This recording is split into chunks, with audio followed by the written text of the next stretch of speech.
আসসালামু আলাইকুম ওয়া রাহমাতুল্লাহি ওয়া বারাকাতুহু। ইন্নাল হামদালিল্লাহ ওয়াসসালাতু ওয়াসসালামু আলা মান লা নাবিয়্যা বা'দা, আম্মা বাদ।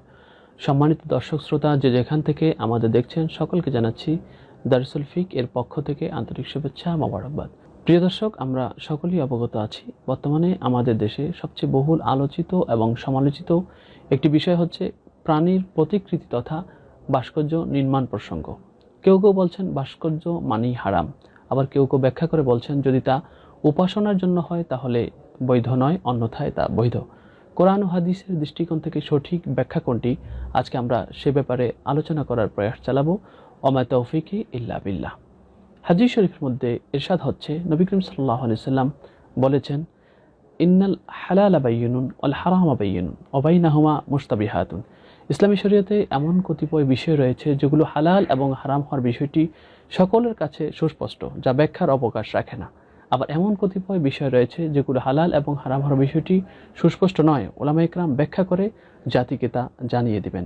আমরা যদি আজকের আলোচ্য বিষয়টির দিকে তাকাই তাহলে খুব সহজেই বুঝে আসে প্রাণীর প্রতিকৃতি তথা ভাস্কর্য নির্মাণ এটা এমন একটি বিষয় যা হারাম হওয়ার বিষয়টি সকলের কাছে সুস্পষ্ট, কোনো ব্যাখ্যার অবকাশ রাখে না।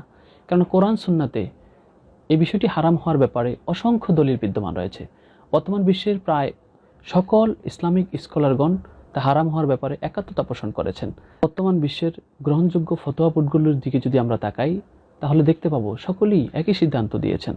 আরব বিশ্বের সর্বোচ্চ ফতোয়া বোর্ড আল লাজনাতুদ দাইমা, মিশরের সর্বোচ্চ ফতোয়া বোর্ড দারুল ইফতা আল মিসরিয়া, ফিক একাডেমি ইন্ডিয়া, জামিয়া দারুল উলুম করাচি সহ গ্রহণযোগ্য প্রায় সকল ফতোয়া বোর্ড একই সিদ্ধান্ত দিয়েছেন, কোনো প্রাণীর প্রতিকৃতি তথা ভাস্কর্য নির্মাণ ইসলামে কখনো অনুমোদিত নয়, চাই তা উপাসনার জন্য হোক অথবা না হোক।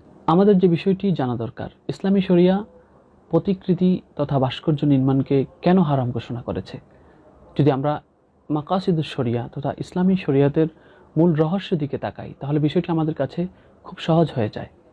ইসলামিক ল এর অন্যতম একটি মূলনীতি হচ্ছে মোকাদ্দামাতুল হারামি হারামুন। যে বিষয়টি সুস্পষ্ট হারাম, সে হারামের দিকে ধাবিত করে এমন সকল উপকরণকেই ইসলামী শরিয়া হারাম বলে ঘোষণা করেছে। পৃথিবীর সবচেয়ে মারাত্মক যে অন্যায় সেটা হচ্ছে আশিরকু বিল্লাহ তথা আল্লাহ তাআলার সাথে অংশীদারিত্ব স্থাপন করা, যেটাকে আল্লাহ তাআলা কোরআনের ভাষায় বলেছেন ইন্না শিরকা লাযুলমুন আযীম, মহা অন্যায় বলে আল্লাহ তাআলা উদ্ধৃতি পেশ করেছেন। আর শিরকের প্রধান তথা অন্যতম উপকরণ হচ্ছে এই ভাস্কর্য। আল্লাহ রাব্বুল আলামিন তার কালামে হাকিমের মধ্যে ইরশাদ করেছেন, ওয়াকালু লা তাযারুন্না আলিহাতাকুম ওয়া লা তাযারুন্না ওয়াদ্দা ওয়া লা সুআ ওয়া লা ইয়াগুসা ওয়া ইয়াউকা ওয়া নাসরা। অত্র আয়াতের তাফসীরে প্রায় সকল মুফাসসির কেরামগণ যে ঘটনাটি উল্লেখ করেছেন, নূহ আলাইহিস সালাতু ওয়াস সালামের সময় এই 5 জন পুণ্যবান ব্যক্তি ছিল। যখন এই পুণ্যবান 5 জন লোকের ইন্তেকাল হয়ে গেল, শয়তান তাদের অনুসারীদের কাছে এসে বলতে লাগলো, তোমাদের পুণ্যবান লোকরা মৃত্যুবরণ করেছে, তোমরা এদের প্রতিকৃতি স্থাপন করো, বিনিময়ে তোমরা তাদের স্মৃতিকে সংরক্ষণ করতে পারবে এবং তাদেরকে দেখে তোমরা আল্লাহর ইবাদত করতে পারবে। দেখা গেল তাই ঘটেছে, তারা তাদের প্রতিকৃতি নির্মাণ করেছে এবং তাদেরকে দেখে দেখে তারা আল্লাহ তাআলার ইবাদত করেছে। যখন এই প্রজন্মটি বিদায় হয়ে গেল, পরবর্তী একটি প্রজন্ম যখন আসলো, শয়তান তখন তাদের কাছে এসে আবার ধোঁকা দিল যে তোমাদের পূর্বপুরুষগণ এ সমস্ত প্রতিকৃতিদের অনুসরণ করতেন, ইবাদত করতেন, সুতরাং তোমরা আল্লাহর ইবাদত বাদ দিয়ে এদের ইবাদত করো। তখন সেই প্রজন্ম আল্লাহর ইবাদতকে বাদ দিয়ে এই প্রতিকৃতির ইবাদত তথা উপাসনা শুরু করলো। এভাবেই মূর্তি পূজার উদ্ভাবন হয়ে গেল। আমরা যদি হাদিসের দিকে তাকাই তাহলে সেখানে দেখতে পাবো নবী করিম সাল্লাল্লাহু আলাইহি সাল্লাম যেখানে প্রতিকৃতি, ভাস্কর্য, মূর্তিকে হারাম বলে ঘোষণা করেছেন, অবৈধ বলে ঘোষণা করেছেন, সেখানে এ ধরনের কোনো শর্ত প্রয়োগ করেননি যদি উপাসনার জন্য করা হয় তাহলে তা বৈধ নয়, অন্যথায় তা বৈধ। আমরা যদি হাদিসের দিকে তাকাই তাহলে দেখতে পাবো নবী করিম সাল্লাল্লাহু আলাইহি সাল্লাম ইরশাদ করেছেন, মুসলিম শরীফের হাদিসের মধ্যে উল্লেখ আছে, লা তাদখুলুল মালাইকাতু বাইতান ফিহি কালবুন ওয়া লা তামাসিলু। নবী করিম সাল্লাল্লাহু আলাইহি সাল্লাম ইরশাদ করেন, ওই ঘরে আল্লাহ তাআলার ফেরেশতা প্রবেশ করে না যে ঘরের মধ্যে শৌখিনতার জন্য কুকুর পালা হয় এবং যেই ঘরে প্রতিকৃতি রয়েছে।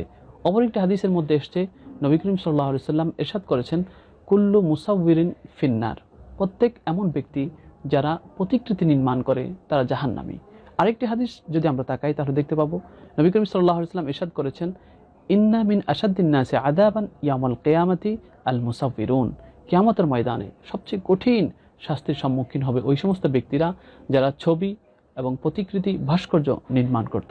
প্রিয় দর্শক, আমরা এখানে দেখলাম নবী করিম সাল্লাল্লাহু আলাইহি সাল্লাম অত্র হাদিসগুলোর মধ্যে কোনোরূপ শর্ত প্রয়োগ করেননি যে ছবি, যে ভাস্কর্য, যে প্রতিকৃতি উপাসনার জন্য নির্মাণ করা হতো কিংবা হতো না।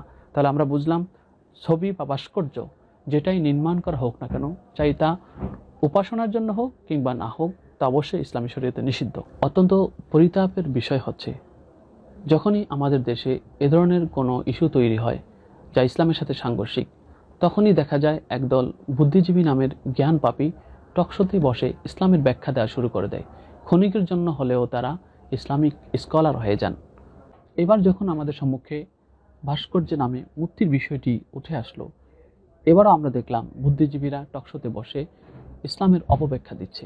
সবচেয়ে বেশি পরিতাপের বিষয়, যে বিষয়টি আমাদেরকে কষ্ট দিয়েছে, সেটা হচ্ছে আলেম নামের কিছু লেবাসধারী ভণ্ড প্রতারক টকশোতে বসে সাংবাদিক সম্মেলন করে ইসলামের অপব্যাখ্যা করে ভাস্কর্য নামে মূর্তিকে তারা বৈধতা প্রমাণ করার চেষ্টা করছে, যেটা সত্যি আমাদের জন্য অত্যন্ত দুঃখজনক। কাবা শরীফ যেটা বাইতুল্লাহ শরীফ, সেটাও কিন্তু একটা স্ট্যাচু। আমরা সেখানে শ্রদ্ধা নিবেদন করি, তারপরে শয়তানকে যে আমরা পাথর নিক্ষেপ করি, সেখানে কিন্তু শয়তান থাকে না, আমরা সেখানে আমরা ঘৃণা প্রদর্শন করি। এই যে হাজরু আসাদে আমরা চুমো খাই, আমি 14 সালে হজে গিয়েছি।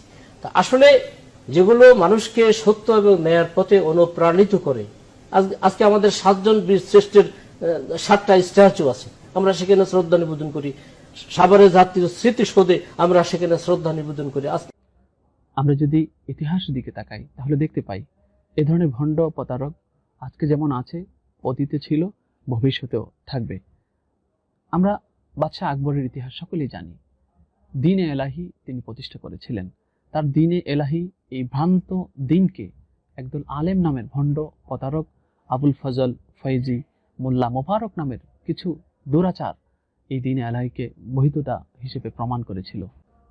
তারই ধারাবাহিকতায় আমরা দেখতে পাই ব্রিটিশদের অত্যাচারে যখন উপমহাদেশের মানুষ অত্যাচারিত, লাঞ্ছিত, বঞ্চিত, বর্বরচিত, ঠিক সে সময় ভারত উপমহাদেশের মানুষের অবস্থা অবলোকন করে শেখ আব্দুল আজিজ মুহাদ্দিস দেহলভী রহমতুল্লাহ আলাই ঘোষণা দিলেন, ভারত আজ থেকে দারুল হরব তথা যুদ্ধ কবলিত এলাকা, এদেশের মানুষের উপর ব্রিটিশদের বিরুদ্ধে যুদ্ধ করা ফরজ। তখনই ব্রিটিশদের 5টা গোলাম আহমদ কাদিয়ানি শেখ আব্দুল আজিজ মুহাদ্দিস দেহলভী রহমতুল্লাহ আলাইর ফতোয়ার বিরোধিতা করে ঘোষণা দিলেন, আজ থেকে ভারত দারুল আমান তথা শান্তিপূর্ণ রাষ্ট্র, ভারতে কারো উপর যুদ্ধ ফরজ নয়। তখন মানুষগুলো আমরা দেখলাম দুভাগে বিভক্ত হয়ে গেল। এ ধরনের আলেমদের উদ্দেশ্যে একটা কথাই বলবো, আগার ইবাদত না কর সকতে তো গুনাহ ভি না করো। যদি তুমি ইবাদত করতে না পারো তাহলে তুমি গুনাহও করবে না। যদি তুমি কারো ভালো করতে না পারো তাহলে তার ক্ষতি করো না।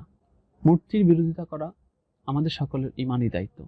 যদি তোমরা তার বিরোধিতা করতে না পারো, অন্তত পক্ষ অবলম্বন করো না, অপব্যাখ্যা করে নিজের ঈমানকে ধ্বংস করো না এবং মানুষের ঈমানকে ধ্বংস করো না।